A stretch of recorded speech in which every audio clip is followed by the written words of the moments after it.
Tisztelt Hölgyeim és Uraim, kedves résztvevők, szeretettel és tisztelettel köszöntöm Önöket, titeket az Anonim Alkoholisták Kapcsolat Online Intergroup szervezésében megvalósuló Beszéljünk az alkoholizmusról című webinárium sorozat 7. alkalmán. Nagy öröm számunkra, hogy ma ismét együtt lehetünk és közösen beszélgethetünk egy olyan témáról, amely sok családot, sok közösséget és sok emberi sorsot érint.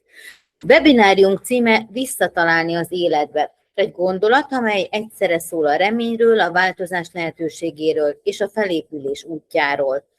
Célunk, hogy hiteles szakmai ismeretekkel, személyes tapasztalatokkal és nyitott párbeszéddel közelebb hozzuk az alkoholizmus kérdését mindazokhoz, akiket közvetlenül vagy közvetve érint a betegség.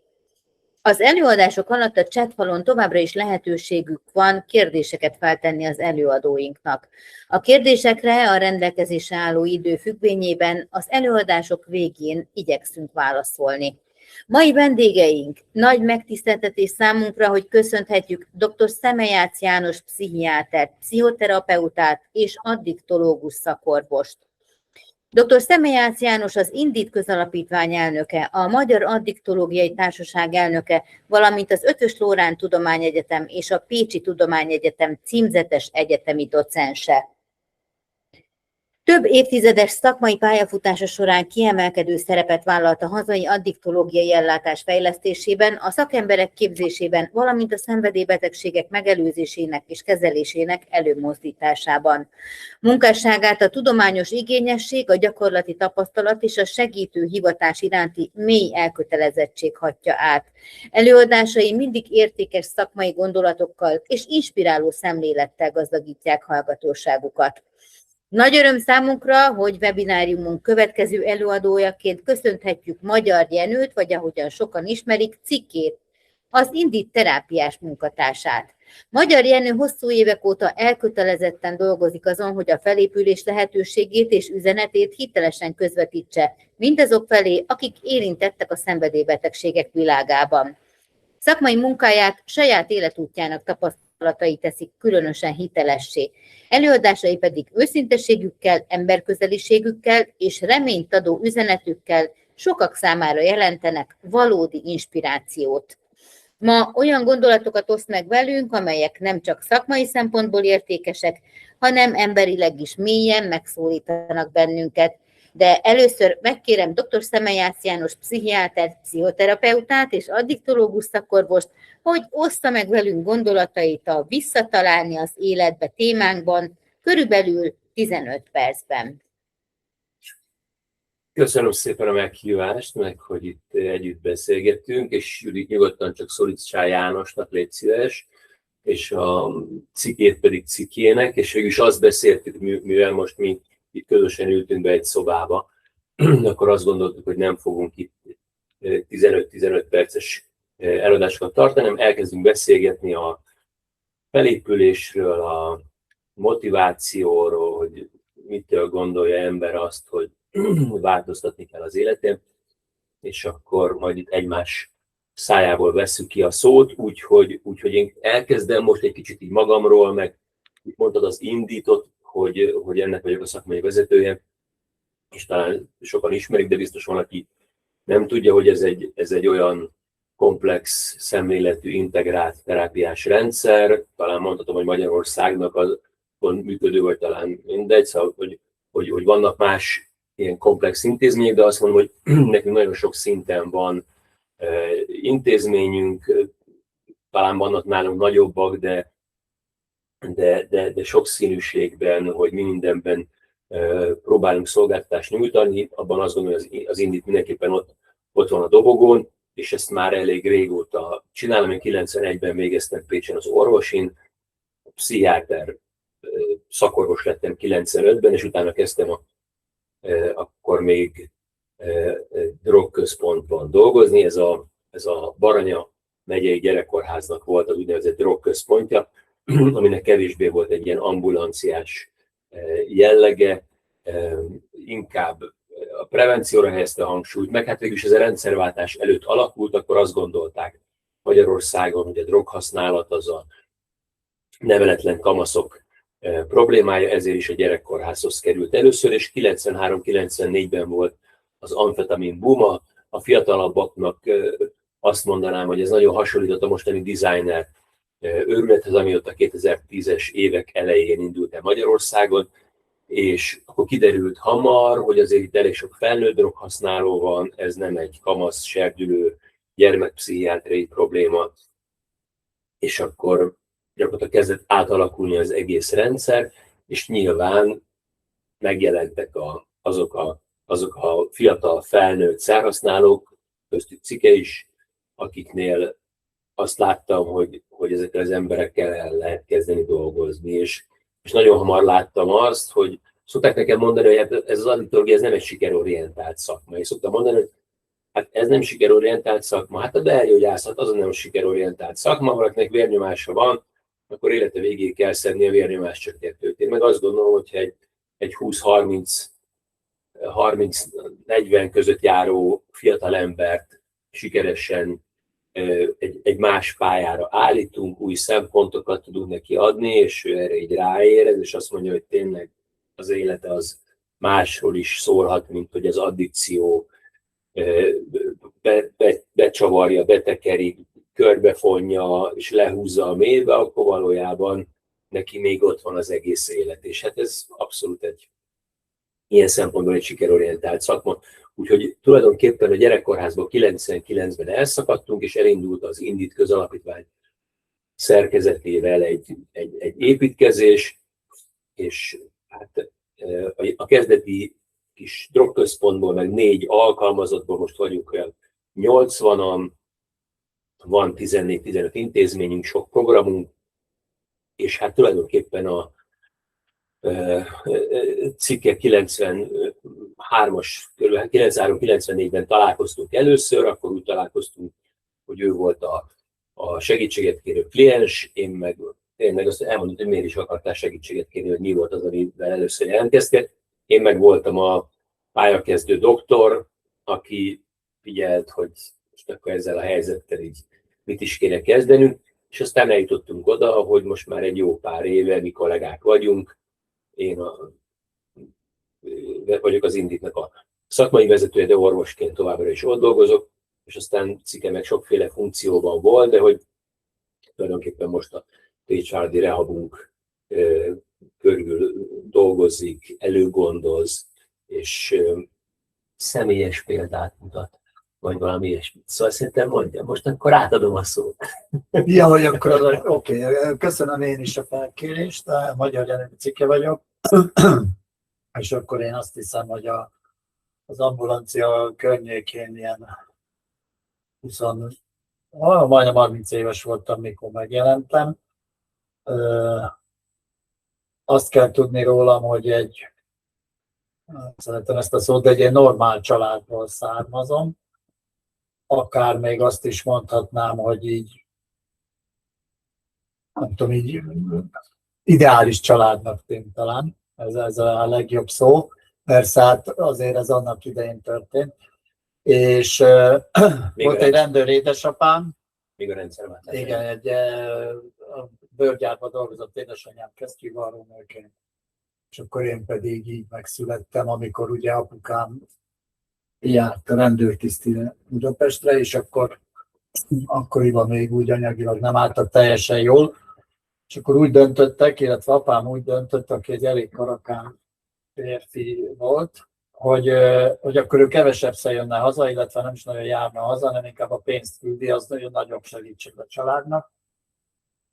És hát ez működött is, azt leszámítva, hogy mi köztünk ilyen érzelmi kapcsolat így nem nagyon alakult ki, illetve elmondások szerint, nem emlékszem, a nagymamám mesélte a Zsolnai utcában laktunk Pécset, hogy lejött édesapám, és én megijedtem tőle, tehát jött egy férfi egyenruhába, és nem kötődtem hozzá, és akkor ez így valahogy, ebben bocsánat, hogy így kitértem, de így indult az én kis életem, és valahogy ez így meg is határozta nem tudom, a mi közös kapcsolatunkat, már amennyire kapcsolat volt ez, hogy idézőjelben mi így sosem tudtunk érzelmileg valahogy közel kerülni egymáshoz. Ami annak is köszönhető, hogy amit, mint említettem, hogy egy ilyen tipikus férfi volt, egy ilyen karakán ember, akinek mindenre volt megoldása, nem sírunk, nem panaszkodunk, férfi ember nem éhes, és nincs semmi probléma. Nem fáj. És akkor gyakorlati dolgok különben működtek, tehát félreértés ne essék, én nem okolok senkit, és nem is tartom hibásnak egyébként, mert hogy látszólag minden rendben volt, tehát be tudtam fűzni a cipőmet, meg nem tudom, de hogy érzelmileg az én fejemben, amik voltak, azokkal úgy nem nagyon tudtam én fordulni senkihez. És később, amikor már így ugye jött a kamaszkor, elkezdtünk piálgatni, akkor ott voltak már különböző problémák, de akkor az ilyenekkel megoldotta, hogy egyébként tényleg egy ilyen nagyon erős ember volt, sosem láttam mondjuk én tántorogni, ha hívott is, és akkor, mikor már így elkezdtem, így lett egy ilyen galéria ott nálunk, ahol laktam, ott így találkoztunk mi azok, akik hasonló cipőbe jártak, tehát sehonnan nem tudtunk támpontokat szerezni, együtt próbáltuk kitalálni, persze nem ment. Ennek köszönhetően így valahogy a társadalomra le is váltunk, ha így valaki így idősebb, vagy utána olvasott, akkor az így jellemző volt egyébként abban az időben, rendszerváltás előtt járunk. Ugye a fiatalok így valahogy kivonultak a társadalom életéből. Ez a lázadó időszak, ugye koncertek, nem tudom, és akkor mi ott kialakítottuk a kis családvilágunkat, a társadalomban egy külön társadalmat, amiből rengeteg konfliktusunk volt, és akkor például édesapámnak ilyen megoldásai voltak, mikor mondjuk így hazamentem először, vagy észrevette, hogy részeg vagyok, hogy majd akkor legyek részeg, hogyha őt is részegnek látom. És hogy valahogy így nem merült fel köztünk az, hogy az oké, hogy te ezt meg tudod csinálni, de én nem.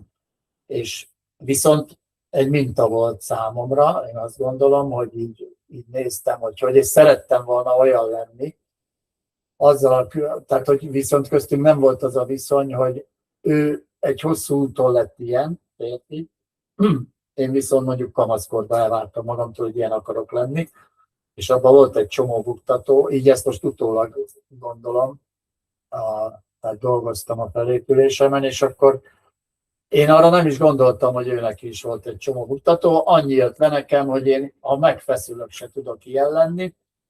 Ez rengeteg kudarc élményt okozott nekem, önbizalomhiányt, és akkor én valahogy így bezártam, és ugye mivel megtaláltam ezt a társaságot, nevezzük galerinek, ahol szintén hasonló srácok voltak, mi nekünk így eléggé leszűkült a kis életterünk, vagy hogy ami számunkra fontos, az egy elég könnyen körülhatárolható életforma volt, és gyakorlatilag ennek köszönhetően szerintem így az életünkből ilyen 11 néhány évig, vagy több, nem történt velünk semmi.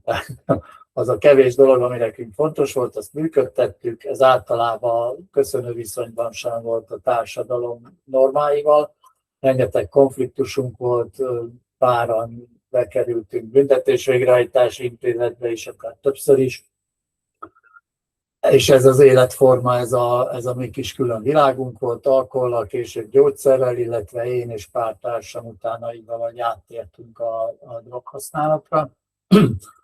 És akkor gyakorlatilag itt pedig közben, ugye mivel voltak a szüleimmel is, hogy ez nem tetszett nekik, teljesen jogosan mondták, hogy ez nem lesz jó, mondtam, hogy oké, nincs értelme megváltoznom, hogy megváltozok, ha lesz családom, addig minek, mert jól érzem magam. És akkor lett családom. Hány éves voltál?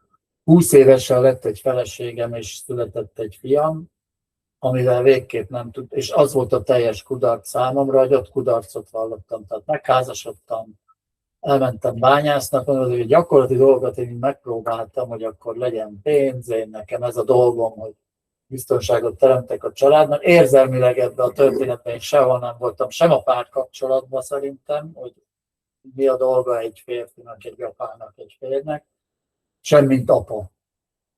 Nem tudtam ezzel mit kezdeni, és igazából akkor indult el az, hogy én ebből talán kimondhatom, hogy elmenekültem, megidealizáltam magamnak, úgy döntöttem, ha kilépek a családból, akkor én ezzel nem ártok senkinek. Az a saját felelősségem, saját magamnak ártok csak, és ezt így én így jó ötletnek tartottam. Különben mai napig nem tudom, hogy melyik lett volna jó, hogyha benne maradok és úgy történnek velem ez a dolgok, vagy tényleg így a jobb, ezt nem tudom.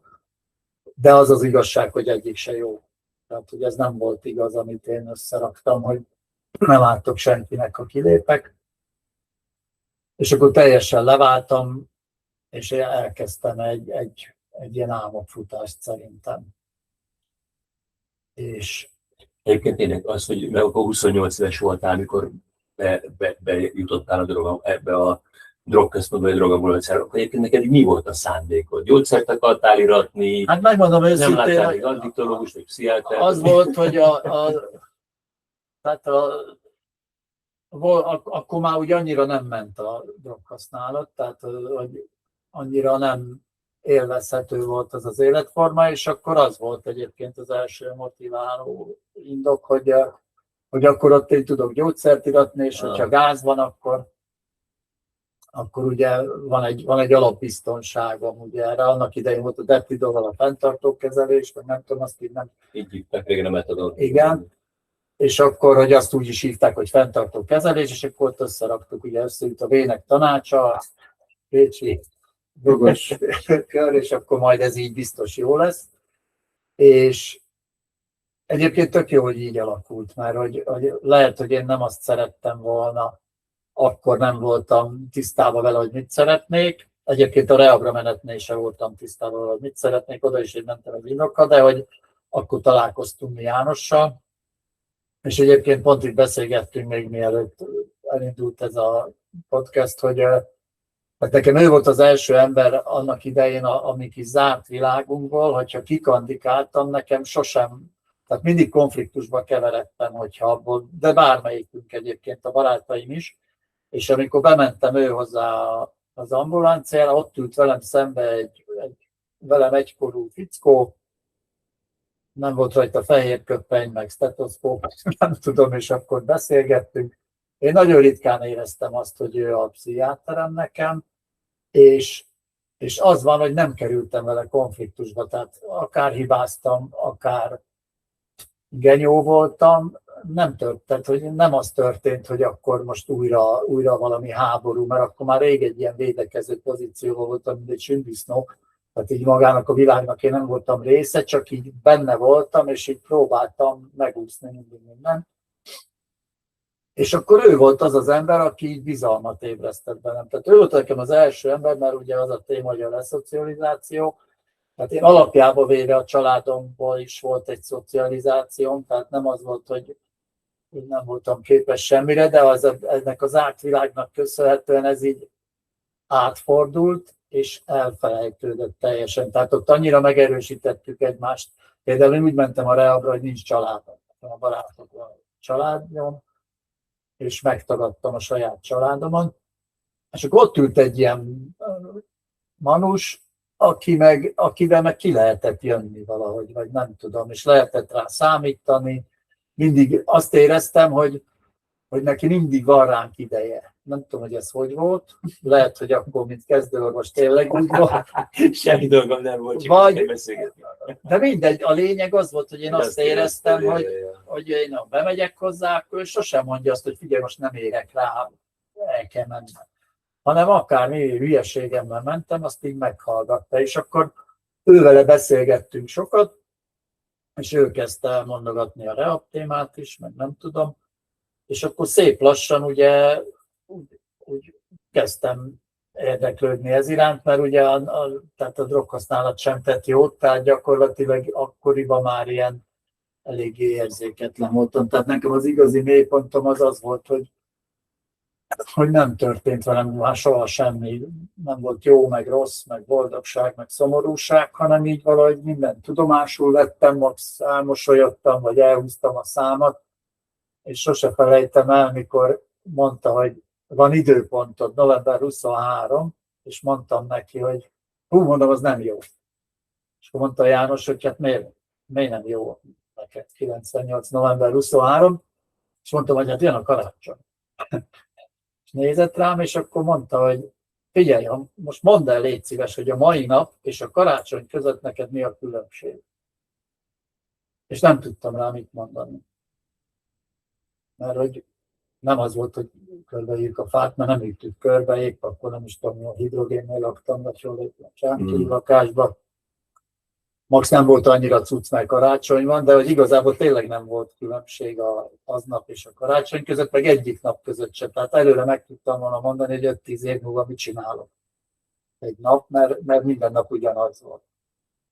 És akkor valahogy így kerültem el a rehabilitációba egyébként, de mondom, ennek a legfontosabb része az volt, hogy a János volt az első ember, aki nem az én külön kis világomban van, és lehet hozzá kapcsolódni, vagy megbízni benne, vagy ilyesmi, és nagy valószínűséggel ez közrejátszott abba, hogy akkor így nem mondom, hogy én most nagy lendülettel mentem a rehabra, egyébként ő is vitt le, de azt is olyan ügyesen csinálta, hogy levitt azt, amire körülnéztem, már is tűnt, tehát még egy bőröndöt ott hagyott, és hogy akkor ott akkor elindult valami, de szerintem, hogyha nincs ez a kapcsolat, tehát ez nagyon fontos szerintem, hogyha bemegy valahova valaki egy szerhasználó, vagy nem tudom, bármilyen problémával, akkor ott tudjon kialakulni egy ilyen valamilyen viszony, ami...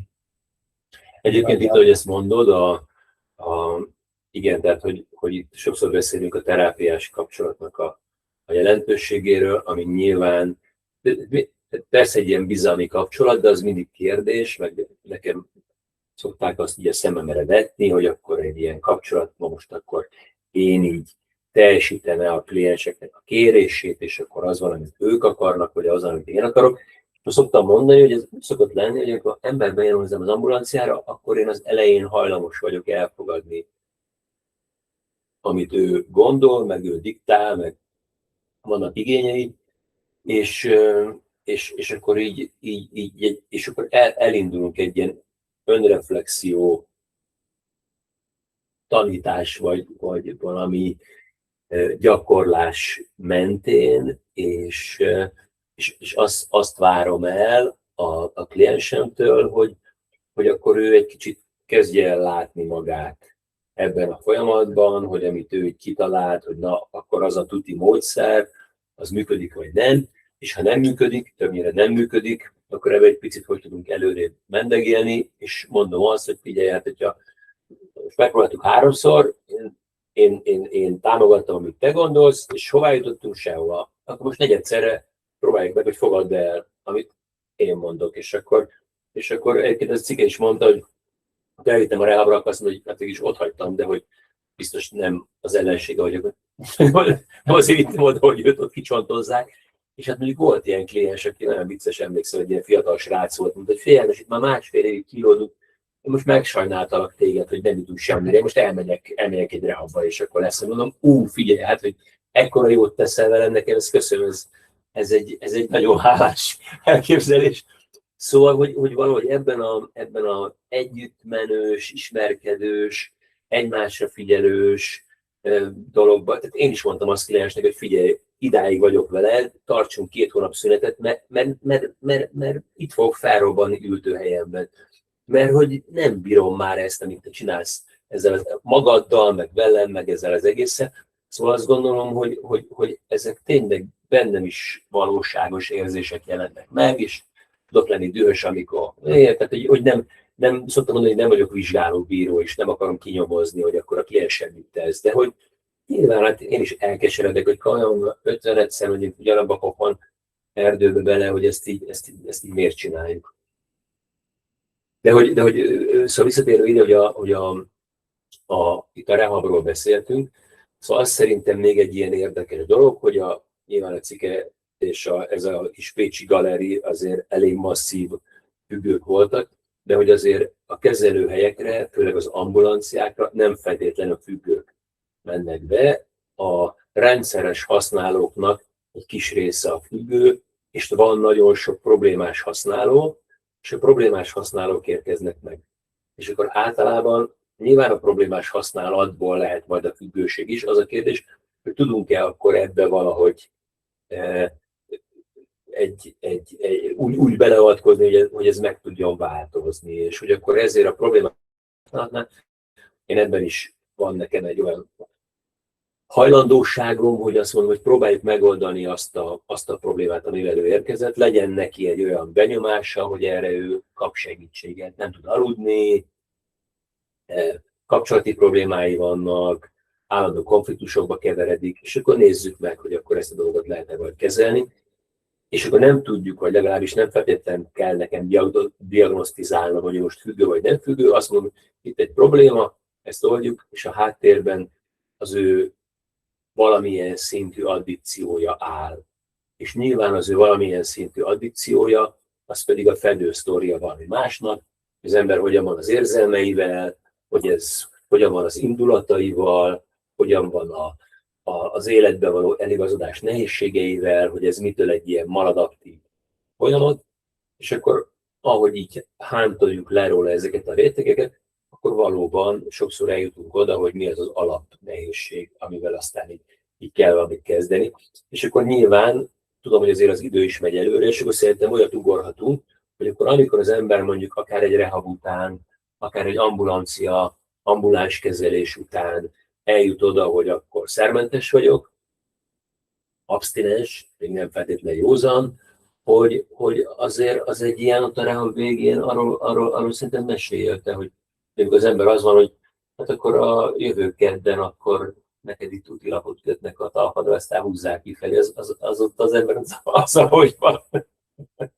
Kicsit előrébb kezdeni, mert a rehab közben kezdődik meg ez, hogy tehát ahhoz kell bátorság, hogy akkor elinduljak, azt gondolom, és annak idején, ahol én Komlón voltam a Leonicsi Alapítványnál, szabad mondani? Persze, abszolút mindent mondhatsz. És akkor még ilyen hosszabb terápiák voltak, 1,5 éves, tehát időt is hagytak nekünk ott a dolgokra, és például ez nagyon fontos része volt nekem, hogy így az én gondolatvilágom, vagy érzelmi világom úgy elkezdett a helyére állni. Tehát amint mondtam, hogy nekünk volt ez a galeri, vagy nevezzük baráti társágnak, mert az azért leszűkült, annak a nagy része éli az életét, és elmegy, mi 3 hónap tartva őket kitartunk, és akkor ott mi összeraktunk egy ilyen gondolatmenetet, ez akár, hogy nincs családom, vagy nem tudom, és a rehabon azért elkezdődik az, hogy felvesszük a kapcsolatot a családdal, ami mondom nálam így nagyon fontos része volt, hogy az apámmal való viszonyom, és akkor ugye én ragaszkodtam, hogy oké, mondták, jó, akkor látogasd meg, és akkor sose kellett írnom egy levelet, hogy akkor jövök mondjuk szombaton, elengedtek úgy, hogy este meg jövök vissza, és mentem szombaton, becsöngettem, kijött édesapám, és bementünk, és mire mondtam, hogy ilyen büszke karakán ember volt, ott volt az asztalon a levél, kibontatlanul, és mondta, hogy nehogy azt hitt, hogy kíváncsi voltam a bocsánatkérésedre, és akkor ilyen hajszál híja volt, hogy megint az legyen, ami mindig volt, hogy jó, mondom, akkor menjek valahova, és elmegyek, és mondtam, hogy oké, ez a rehabban alakult ez így, én mondtam, hogy jó, akkor most figyelj, olvasd el, eszem ágában nem volt bocsánatot kérni, olvasd el, azt dönts utána, hogy akkor mi legyen, hogy akarod elmegyek, ha akarod beszélgetünk, és nagyon, nagyon örülök, hogy így alakult, tehát édesapám elolvasta, tényleg nem volt benne bocsánatkérés, annyi volt, hogy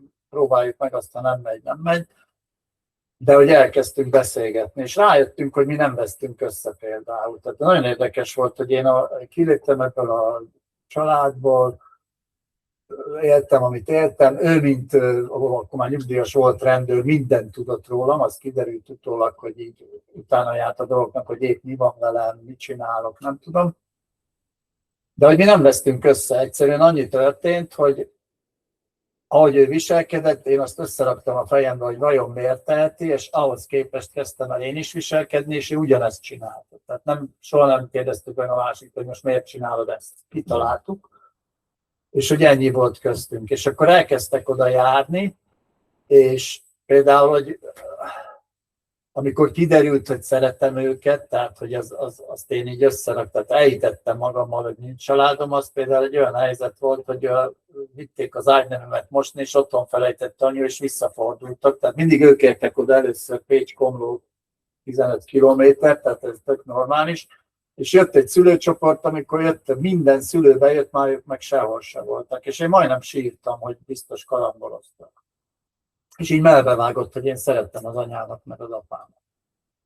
És hogy ez kellett az a békés, nyugodt környezet ott a Reában, kellett az, hogy ott elkezdtem kijönni ebből az érzéketlen állapotomból, és bevallani magamnak mondjuk, hogy szeretem ezeket az embereket, érezni, hogy ők szeretnek engem, azt utána szép lassan felvállalni, mert ugye az sem nem olyan egyszerűen, hogy ezt így felvállaljam, hogy én csíplek benneteket. És akkor jött ez is ugye a szüleimmel, hogy akkor oda is valahogy visszataláltam, hozták a fiamat, ott is elindult valami, és akkor gyakorlatilag az én tapasztalatom az volt, hogyha így történnek a dolgok, akkor lehetnek olyan dolgok az életemben, hogy nem kudarcba fullad, hanem sikerül valami. És akkor így indult el, és akkor hát így jött az, hogy a Reab után akkor nekiindulni az életnek, ami akkoriban ugye nem volt félutas rendszer, meg egy kicsit nehéz volt. Nem nagyon voltak még a csoportok sem, az önsegítő Nem, hát az ENNA, az A volt, illetve mit csináltunk a megálló csoportnál, akkor Szigony utcában volt egy ilyen józanság megtartó csoportnak hívtuk, és egyébként azért is mentem el Budapestre, tehát hogy a édesapámmal a Reab végén az egy ilyen konfliktus volt, hogy nagyon érdekes volt, hogy ő kitalálta, hogy Pécs mellett épít nekem egy házat, és hogy nem jó a Pécset élek, majd ott fogok élni Keszűben, és akkor bejárok dolgozni, és akkor boldogan élek, még meg nem hallok. Én megmondtam, hogy én ezt nem akarom, én nem akarok falul lakni, és akkor kérdezte, hogy hogyan, mondtam, hogy elmegyek Budapestre, és kérdezte, hogy miért. És mondtam, hogy ott vannak barátaim, és én arra gondoltam, akik ott végeztek Komlón, tehát józan emberek, mert Pécset nem volt józan ismerősöm, tehát akikkel én anyagoztam, azok voltak. És nagyon érdekes, hogy és ez az én legyen bűnöm, vagy létkem, tehát hogy ő egész életében azt hallottam, amikor én mentem el otthonról, hogy hova mész, és mindig mondtam, hogy meg a barátaimban. És az összes rosszat, tehát nagyon megható volt, hogy ha valakinek azt mondják, hogy barát, az egy pozitív töltetű szó, és a mi kapcsolatunk apámmal valahogy olyan volt, hogy ő neki azt mondtam, hogy barát, az neki tök rémisztő volt, és negatív, és mondta ott az utolsó szülőcsoporton, hogy akkor nekem annyi, mert én megyek a barátaimhoz Budapestre, és hogy vége mindennek, mert látta a filmekben, hogy ebből nincs kiszállás, meg nem tudom, és hogy egy ilyen nagyon, nagyon érdekes dolog volt, és hogy nehezen is nyugodott vele, tehát Pesten értem, és mindig jártam le, és mindig tehát, hogy ilyen élményünk is volt, hogy ugye én elmondtam, hogy mi bánt, tehát azt mondták nekem, hogy asszertív kommunikáció, azt nem lehet fogalmazni, és ezt, hogy fél évig tűrte is. Fél év után egyszer azt mondta, hogy figyelj már egyszer, most már én is elmondhatom, hogy én hogy élem meg ezeket. Mondtam, hogy persze, mondd. És hogy nagyon érdekes volt, hogy ezek mind ilyen tapasztalatok voltak, hogy amikor ő elmondta, hogy éli meg ezt a helyzetet, akkor én visszamentem a Reabra, és azt mondta, hogy bűntudatok akar bennem keletni. Tehát, de akkor így ezeket megtanultam, hogy olyan nincs, hogy csak én mondhatom el, és ha ő mondja, akkor arra meg azt mondom, hogy az bűntudatkeltés, vagy nem körülöttem forog a világ, ugye, mint normális függők gondolják. és akkor ezeket mindig tudtam megtapasztalni, és utána így ezzel a munícióval neki menni Budapestnek, ami ugye abból a szempontból megállva bármikor bemehettem, nagyon jó barátom a mai napig a Andris, akire nagyon sokszor számítottam, emlékszem, hogy én szobafestőként dolgoztam egyébként, mert mondták ott komoly, hogy maradjak ott segítőnek, és akkor mondtam, hogy akkor soha nem fogom megtudni, hogy én most ki vagyok, vagy ez mire elég, amit én itt csináltam másfél évig, mondom, én ezt meg akarom tudni, mondom.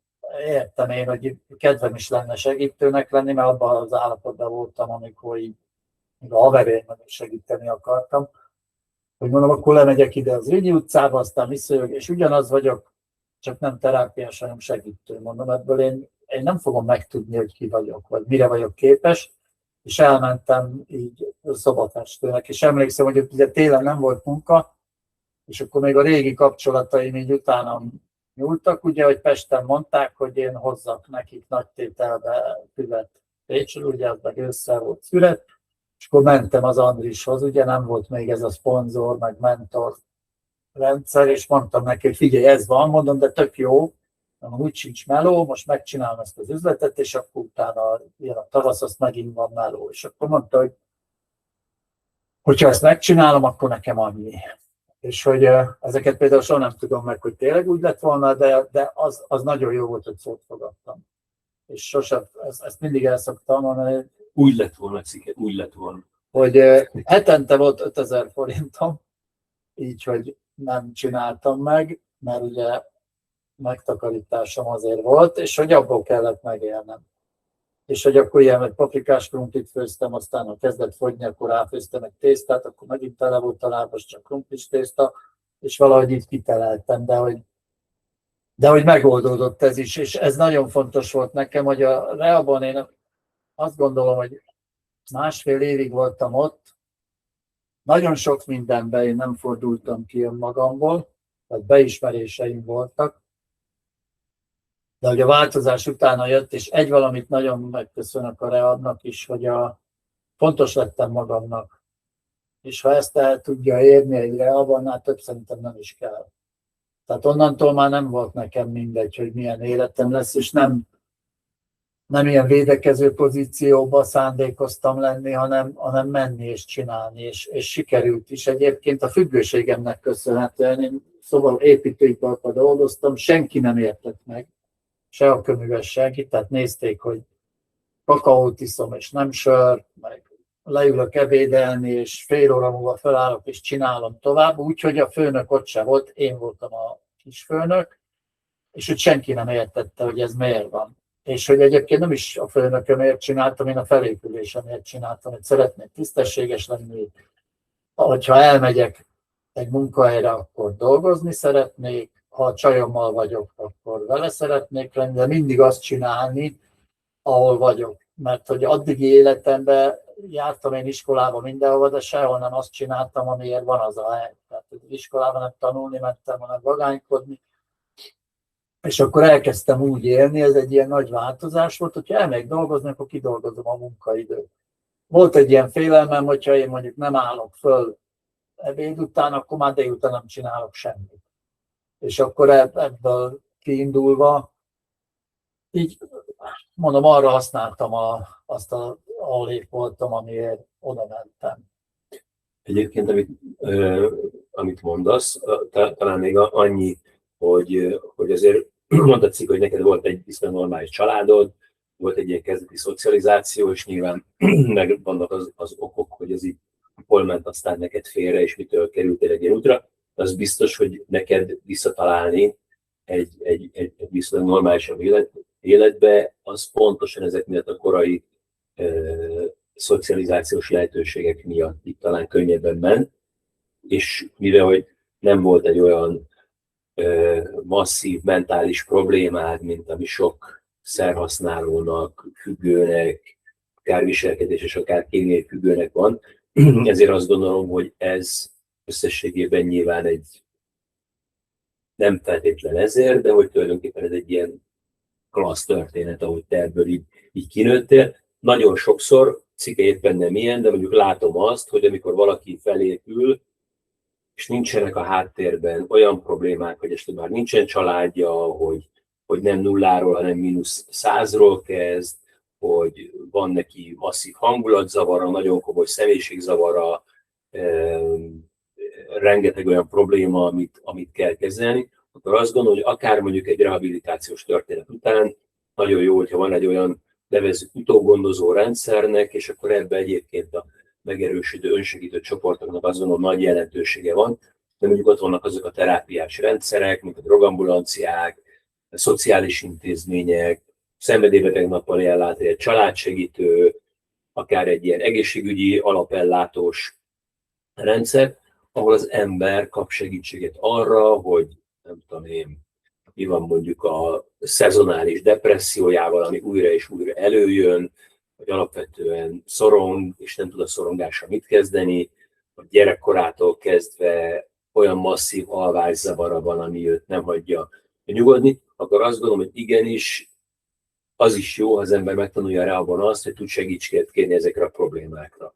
És nagyon sokszor látom, akár mondjuk az önsegítő csoportban is, hogy akkor azok az emberek, akiknek nincsenek ilyen problémái, azok elkezdik elkézni azokat, akiknek megvan, hogy na hát figyelj, ne szedj egy gyógyszert, meg az egész visszaesik, meg nem kell neked már terápia, látod, én sem igénylek ilyeneket, és igen, erre szoktam mondani, hogy hát igen, különbözőek vagyunk, nem szégyen akkor ilyenkor segítségért menni, vagy például nekem a 95 óta vagyok a drogambulancián, és volt ott a 90-es évek második felében olyan fiatal, problémás szerhasználó gárda, akik jártak hozzám, és 2020 körül, tehát több mint 20 évvel később, 5 olyan pár járt hozzám párterápiába, aminek az egyik tagja 90-es évek végén járt hozzám a drog problémája miatt, és utána ezek az emberek eljöttek, hogy a párkapcsolati nehézségeiket oldják meg, mert azt mondták, amikor házassági krízisük lett, a gyerek kapcsán, vagy külső kapcsolat, vagy bármi miatt, akkor azt mondták, hogy a szemeljátszhoz megyünk, és elhozták a párjukat, és akkor volt egy olyan időszak, amikor rendesen a kapcsolati problémáikon dolgoztunk. Tehát azt gondolom, hogy az is egy fontos felismerés a rehabilitáció, a reszocializáció folyamatában, hogy az ember megértse azt, hogy mi az a helyzet, amiben segítséget kell kérni, amiben nem szégyen segítséget kérni, és jó, hogyha elindul, mert épp, hogy meg tud előzni olyan problémákat, amik így jöttek.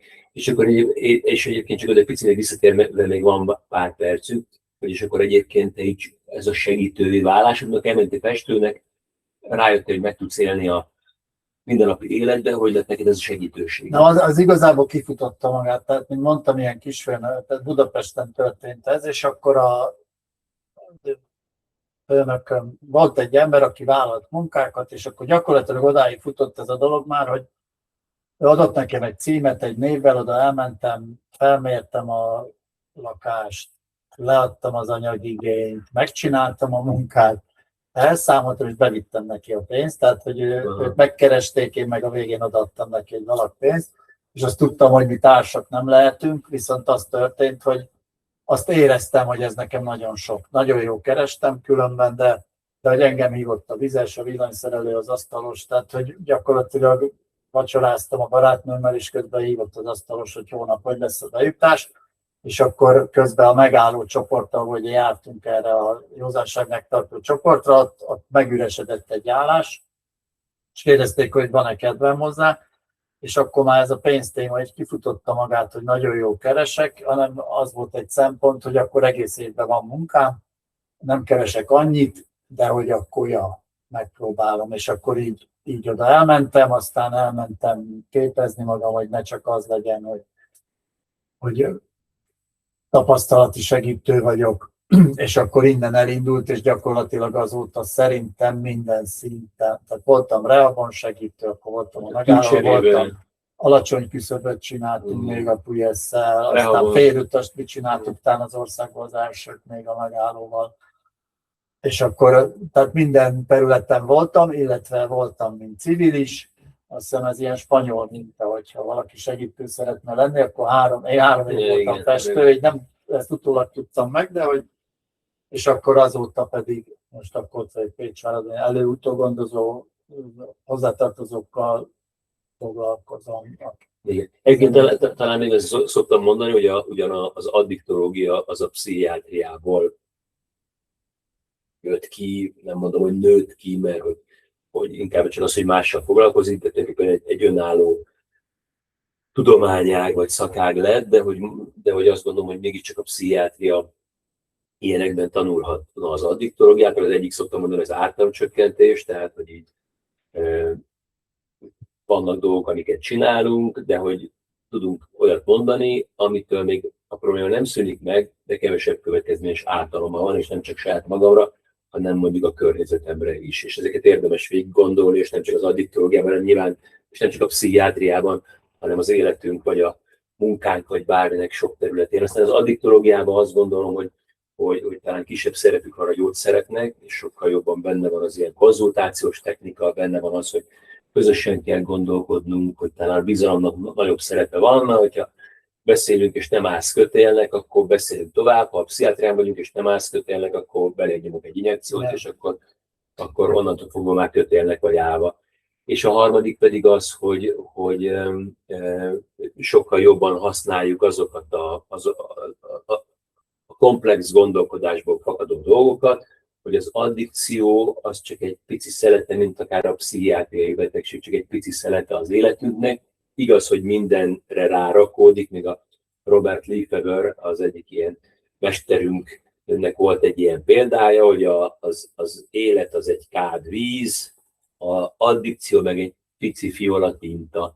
És ha tintát beleöntöm a kád vízbe, akkor az egész kádvíz megkékül, tehát minden területre rárakodik, de mégiscsak azért az életünk az ott nagyon sok minden van, ami ugye meg van festve, de érdemes ilyen komplexen nézni. Tehát azt gondolom, hogy az addiktológiában, és pont ezt, a tapasztalati segítőket, a szociális munkásokat, a családbevonása, a családterápiás megközelítés, ez a komplex gondolkodás, ezt én úgy látom, hogy valahogy sokkal jobban, sokkal intenzívebben használjuk. Most azt látom egyébként, hogy elfogyott az időnk, még teszel ez valamit, vagy akkor akár szívesen fogadunk kérdéseket, ugye egészkor be kell fejeznünk, úgyhogy van-e akár kérdés, vagy olyan, amit a hallgatóság, vagy akár Judit, te kérdeznél tőlünk az Itt vagyok, csak közben nyávogott a macskám, éhes volt, úgyhogy megetettem őt, de abszolút képbe vagyok. Engem, János, mindig nagyon érdekelt, meg érdekelne, hogy te végül is hogy kötöttél ki az addiktológia mellett. Van nekem egy olyan előfeltevésem, hogy hát ha valaki nem érintett, akkor ezzel a drogos brigáddal nem nagyon akar foglalkozni. De ez az én prekoncepcióm, és ehhez képest nagyon örülnék, hogyha megosztanád az igazságot. Mindig érdekeltek a devianciák, hogy ez most így amikor pszichiáterként dolgoztam, még akkor a pszichózis, az ilyen fura személyiségzavarok, akkor még a 35 évvel ezelőtt még ez egy picit így máshogy nézett ki. Ugyanakkor meg azt gondolom, hogy volt bennem valami olyan sokszínűség, amivel meg valahol a létezésnek a különböző formáját, hogy hogyan lehet így meglenni a világban, ha az ember nagyon mást gondol és eltér az átlagostól.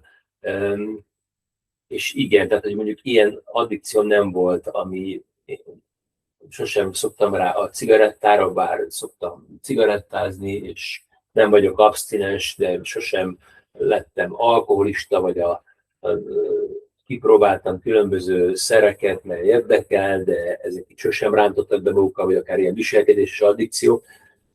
De hogy valahol azt gondolom, hogy múltkor kérdezte valaki, hogy én milyen pártállású vagyok, és mondtam, hogy én humanista vagyok.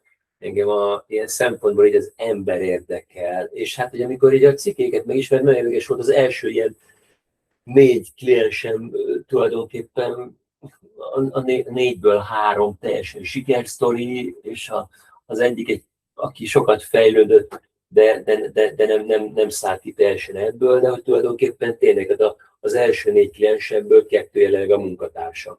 Szóval azt gondolom, hogy az, hogy így hogy vagyok az emberekkel, hogyan tudok úgy kommunikálni, amitől kialakul egy bizalmi közeg. Szóval ilyen szempontból a droghasználatot, a függőséget így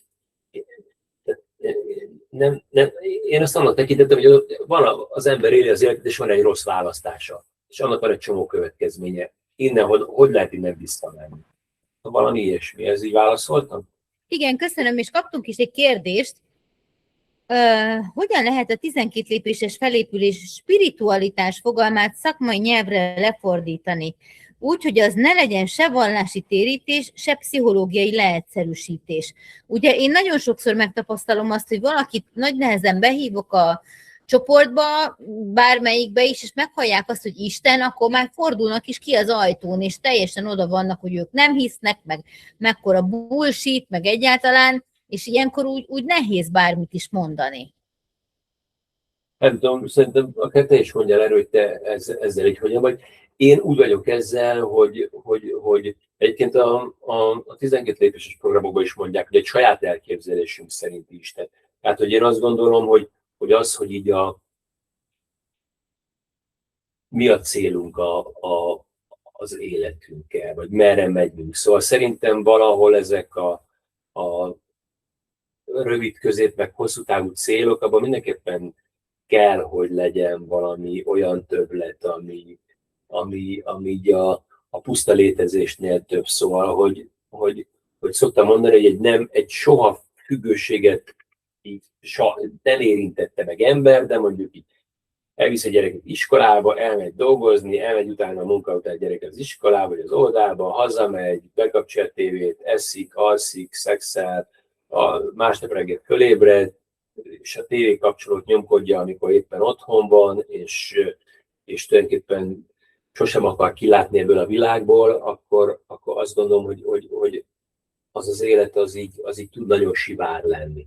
És hogy valójában akkor ő nem éli jól az életét. Tehát, ha feltesszük azt a kérdést, akkor őnek egyébként így a saját létezéséről mit gondol, akkor biztos, hogy hamar találkozunk olyan gondolatokkal, mondatokkal, amiben óhatatlanul megjelenik valami többlet, valami, amit nevezhetünk akár spiritualitásnak is, valami olyan dolog, ami az emberi létezésünkből jön ki, mert nyilván úgy működünk, mint a sejtszinten, mint az egysejtűek, vagy mint egy egyszerű állat, de ugyanakkor meg nyilván azt gondolkodunk, hogy kapcsolatban akarunk élni, hogy elsírjuk magunkat a másik szomorúságán, ezek így, tehát nyilván mi ez visszatérve erre a humanizmusra, hogy az emberi lét, az szerintem önmagában egy ilyen spirituális történés. Te hogy vagy ez?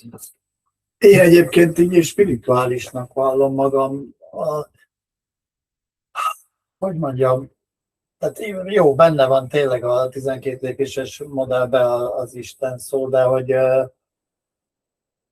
hogy a maga a tartalom az nem is feltétlen abban összpontosul szerintem különben. Tehát, hogy én ezt tudtam, én mikor így mondjuk konzultálok, előgondozok, nem tudom, és mondjuk vagy egyéniztem a nappaliba, és használtam egyébként a 12 lépéses irodalmat, és utána azt mondta valaki például, hogy akkor hát, csak oda nem, bárhova megyek, csak oda nem, akkor mondtam neki, hogy figyelj, 3 hónapja ezzel dolgozunk.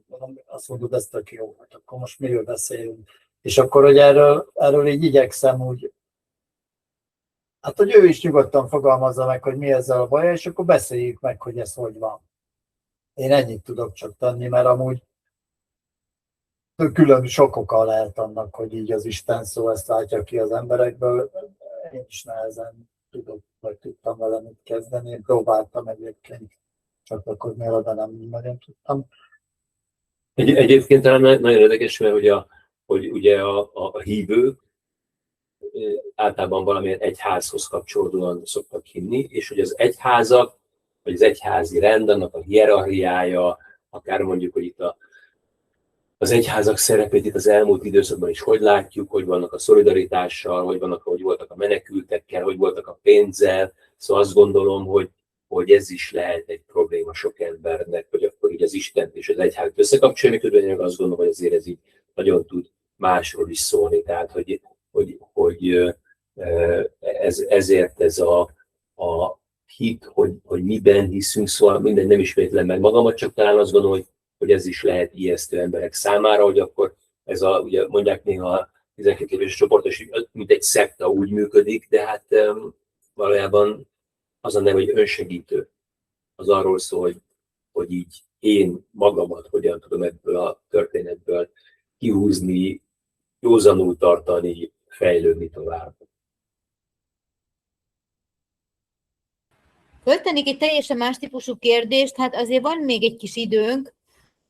Bele lehet mászni, szerintem most már a klíma megengedi, hogy közéleti, társadalmi kérdéseket is egy kicsit megforszírozzunk. Ugye nem titok, ti is olvassátok, noha nem vagytok Budapesten mindig, hogy itt nagyon-nagyon-nagyon lezüllött a közbiztonság, egészen annyira megfertőzte az utcákat a drog, hogy olyan városrészek is élhetetleneké váltak, amelyek korábban azért nagyon jól prosperáltak. Tényleg, mint helyi lakos azt mondom, hogy egyrészt nagyon szomorú vagyok, másrészt nagyon félek is, hogy ennyire elöntötte az utcákat a drog. Hát nyilvánvalóan a designer drogról beszélgetünk, de mint szakember meg érdekelne a véleményetek, hogy szerintetek most mi történt, miért pont most, és hogy mit lehetne tenni effektív. Magyarországnak nincsen drogstratégiája, ez 2006-ban, 2013-tól 2020-ig volt és lejárt, és most már döbbenetes, de 6 éve gyakorlatilag nincsen, és ez így nem is merült fel a leszerepelt politikusainkban, hogy ezzel foglalkozni kellene, de hogy Budapestnek van drogstratégiája, abban nagyon hasznos és okos dolgok vannak leírva, és azt gondolom, hogy ezt most el kellene kezdeni működtetni. Tehát pénzt kell tenni a szociális rendszer mögé, pénzt kell tenni az alacsony küszöb mögé, pénzt kell tenni az egészségügyi ellátás mögé.